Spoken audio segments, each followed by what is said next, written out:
नमस्कार। आप सुन रहे हैं द माइथोलॉजी रेडियो। देवों के देव महादेव की महिमा निराली है। शिवजी अपने भक्तों के रक्षक हैं और इस सृष्टि पर भी जब जब विकट स्थिति आई तो उन्होंने संसार की रक्षा की। और ऐसी ही एक विकट स्थिति तब आई थी जब भगवान विष्णु और ब्रह्मा जी के बीच युद्ध की स्थिति पैदा हो गई। देवताओं में भी हाहाकार मच गया। किसी की भी इस युद्ध को रुकवाने की हिम्मत नहीं हो रही थी। और ऐसी परिस्थिति में देवता शिवजी के पास पहुंचे और उनसे विनती करने लगे।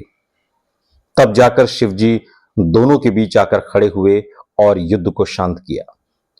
शिवपुराण में इस कथा का जिक्र मिलता है। शिवपुराण में नंदिकेश्वर बताते हैं कि एक बार भगवान विष्णु अपनी पत्नी माता लक्ष्मी के साथ शेषनाग की शैया पर विश्राम कर रहे थे।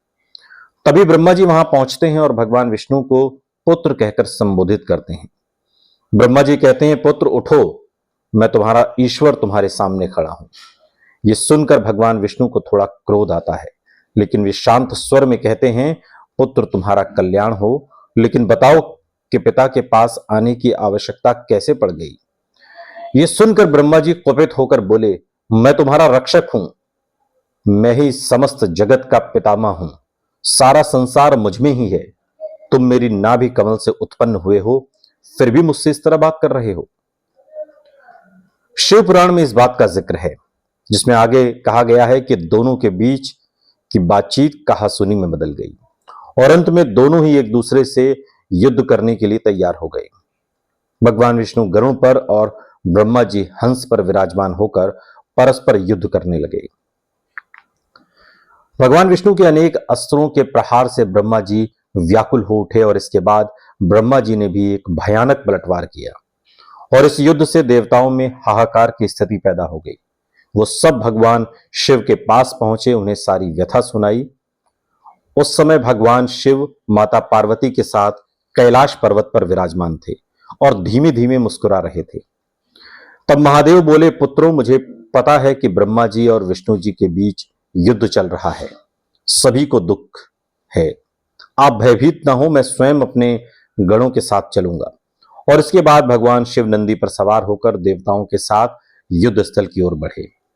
वहां पहुंचकर वो छिपकर युद्ध देखने लगे और तब उन्होंने देखा कि ब्रह्मा जी और विष्णु जी दोनों ही माहेश्वर और पाशुपतास्त्र जैसे महान अस्त्रों का प्रयोग करने वाले हैं। तो उन्होंने इस विनाश को रोकने के लिए अपने ज्ञान बल से दिव्य तेज स्तंभ के रूप में प्रकट होकर दोनों के बीच आ खड़े हुए। ये तेज स्तंभ देखने के बाद दोनों के अस्त्र शांत हो गए।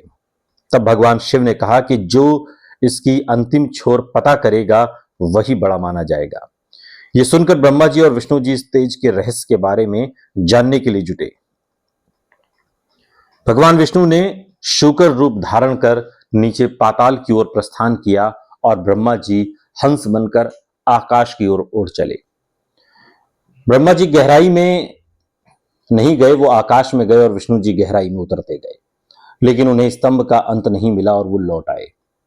शिवपुराण में कथा आगे बताती है कि ब्रह्मा जी आकाश में एक केतकी पुष्प को लेकर लौटे और झूठ में कह दिया कि उन्होंने स्तंभ के शिखर को देख लिया और ये पुष्प उसी का प्रमाण है।